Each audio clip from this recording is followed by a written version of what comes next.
Welcome back. आप देख रहे हैं बनो अपना फाइनेंस मिनिस्टर। मैं हूं आपके साथ कविता थपलियाल और शो को आगे बढ़ाते हैं। बेहद खास मुद्दे पर बात करते हैं। म्यूचुअल फंड में निवेश करने को लेकर रणनीति तो आपको हमेशा हर कोई बताता ही है, लेकिन आज हमारा फोकस है म्यूचुअल फंड से निकलने की रणनीति आपकी क्या होनी चाहिए। ऐसे बहुत सारे लोग हैं जो सालों साल अपने इन्वेस्टमेंट्स को पकड़ कर रखते हैं। अच्छी बात है, जब भी आप किसी फंड में निवेश करते हैं तो उस फंड को परफॉर्म करने का समय आपको देना चाहिए, लेकिन वो ऐसा कौन सा पल है, वो ऐसा कौन सा वक्त है जब आपको अपना मोह त्याग कर उस फंड को जितने मौके आपने देने थे वो दे दिए हैं और निकलने की रणनीति आपको बनानी चाहिए। इस पूरे मामले को समझते हैं मृण अग्रवाल, फाउंडर डायरेक्टर फिनसेफ, मेरे साथ जुड़ गई हैं। मृण, गुड इवनिंग, स्वागत है आपका बनो अपना फाइनेंस मिनिस्टर में। और बहुत ही अहम सवाल यहाँ पर मैं पूछना चाह रही हूँ, क्योंकि देखिए लंबी अवधि का निवेश होता है म्यूचुअल फंड, ऐसा बोल बोल के तो बहुत बेचा जाता है इस प्रोडक्ट को, ठीक है, लेकिन उस लंबी अवधि में भी कितना इसको अपने साथ रखें, ये एक बहुत बड़ा सवाल है। अब जैसे कि इस तरह का माहौल जहां बाजार में इतना उतार चढ़ाव है, इतनी जियोपॉलिटिकल टेंशन है, तुरंत प्रभाव से तो शायद परफॉर्मेंस में आपको कोई मसला नहीं दिखाई दे, लेकिन उतार चढ़ाव कभी ना कभी तो आपके म्यूचुअल फंड की परफॉर्मेंस पे रिफ्लेक्ट होता ही होता है। तो ऐसे कौन कौन से पैरामीटर्स होते हैं, ऐसे कौन कौन से पैमाने होते हैं जिनके ज़रिए आप ये डिसाइड कर ले कि भले ही आपने शुरुआत जो की थी वो लंबे साथ के वादे के साथ की थी, लेकिन बीच में फंड ने दगा दे दी और अब मौका नहीं देना चाहिए, इससे निकल जाना चाहिए। मृण, बताइए। तो नमस्ते कविता, आपका बहुत शुक्रिया कि आपने मुझे अपने शो में बुलाया वर्ल्ड इन्वेस्टर वीक में। एंड बहुत ही अच्छा टॉपिक भी है, क्योंकि जैसे कि आपने कहा कि सब लोग आपको रणनीति बताते हैं, ये कोई नहीं बताता है कि कब एग्जिट करना चाहिए। तो एक तो ऑफ कोर्स जब भी हम म्यूचुअल फंड में निवेश करते हैं तो वो लॉन्ग, स्पेशली इक्विटी फंड में, तो वो तो लॉन्ग टर्म के लिए ही होता है। तो ये लॉन्ग टर्म कब तक रखा जाए, तो जैसे कि आपके शो में आपने बहुत बोला है, पहले भी बताया है कि जो भी हम इन्वेस्टमेंट करते हैं वो एक गोल के हिसाब से हमें करना चाहिए, राइट। सो दैट मीन्स जब हमारा इन्वेस्टमेंट एक गोल के करीब आ रहा है, उस समय हमें सोचना चाहिए कि हम इस फंड से निकले और ताकि हम इसका वैल्यू थोड़ा प्रोटेक्ट कर सकते हैं and move it into a safer option. So ये तो है पॉइंट नंबर 1। अब दूसरा है, अगर आपको एकदम से जरूरत हो, आपको कोई इमरजेंसी आ गई हो और आपको बहुत जरूरत है फंड्स की, ऑफ कोर्स इक्विटी फंड्स इस मामले में सही नहीं रहते हैं। इसके लिए जनरली तो हम सजेस्ट करते हैं कि डेट फंड्स या फिक्स डिपॉजिट में पैसे डालें। But yes, if there is an emergency और आपको पैसों की जरूरत है तो भी आप एग्जिट कर सकते हैं।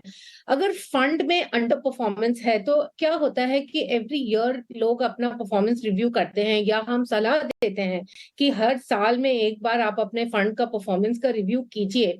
और उसमें अगर आप देख रहे हैं कि अंडर परफॉर्मेंस है या कुछ आपका खुद का रिस्क प्रोफाइल चेंज हो गया है, या अगर फंड का फंड ऑब्जेक्टिव चेंज हो गया है, या अगर आपके एसेट एलोकेशन में चेंज हो गया है, तो इन सब एरियाज को लेकर भी, I mean in all of these situations also, आपको फंड से एग्जिट करना चाहिए। चलिए, लेकिन अब जो रणनीति आप बता रही हैं मृण, मुझे दर्शकों को ये भी बताना है, क्योंकि अलग अलग तरह के म्यूचुअल फंड होते हैं, अलग अलग तरह के म्यूचुअल फंड अलग अलग तरह से परफॉर्म भी करते हैं।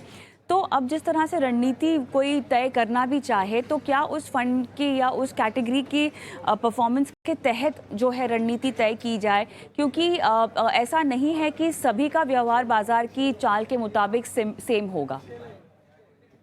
बिल्कुल। एक चीज जो ध्यान में रखनी चाहिए कि every fund has its cycles, right. ऐसा नहीं है कि एक फंड बस ऊपर ही रहेगा हर समय, राइट।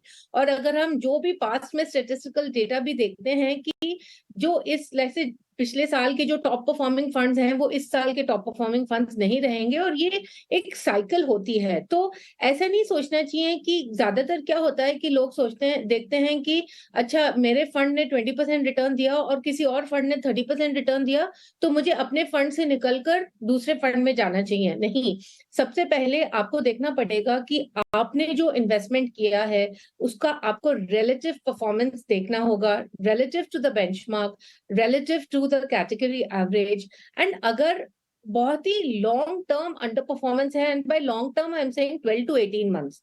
तो ऐसा नहीं है कि अगर एक क्वार्टर में अंडर परफॉर्मेंस है तो हमने बस एग्जिट कर लिया, या जैसे कि मैंने बताया कि कोई और फंड 30% दे रहा है तो हम उसमें चले गए। ऐसा नहीं है, आपको अपने फंड को 12 से 18 महीने ट्रैक करना पड़ेगा। और अगर आप कंसिस्टेंटली देख रहे हैं कि ये फंड कैटेगरी एवरेज और जो इसका बेंचमार्क है उससे कंसिस्टेंटली अंडर परफॉर्म कर रहा है, तो आपको एक एग्जिट कॉल आप ले सकते हैं। Even then I feel like, sometimes, you just believe in the fund and you feel I want to remain invested for long term, उसमें भी कोई बुराई नहीं है। अच्छा, परफॉर्मेंस को कितनी तवज्जो देनी चाहिए? क्योंकि मेरे ख्याल से एक लौता ऐसा ट्रिगर जिस पर लोग बहुत ज़्यादा डिपेंडेंट रहते हैं, वो है फ़ंड की परफॉर्मेंस। इसको एक तो परफॉर्मेंस आंकने का सही तरीका क्या होता है, बिकॉज बहुत लोगों को ये भी नहीं पता। अच्छा, परफॉर्मेंस को आंकने का सही तरीका फ़ंड में एंट्री लेने के लिए और एग्जिट लेने के लिए कितना ज़रूरी होता है, ये भी ज़रा समझा दीजिए।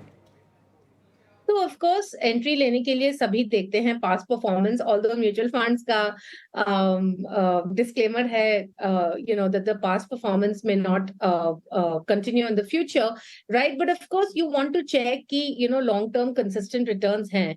बट सिंस हम एग्जिट के बारे में बात कर रहे हैं, एक तो हमने अंडर परफॉर्मेंस के बारे में बात की, दूसरा है कि जब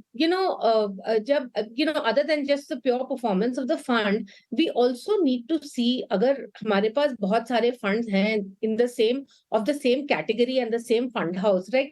ज्यादातर मैंने क्या देखा है कि आजकल ये पैसिव इन्वेस्टिंग काफी चल गया है, तो सभी लोग एक टाइप का ही फंड खरीद रहे हैं, like they'll have 5 Nifty 50 funds in their portfolio, right?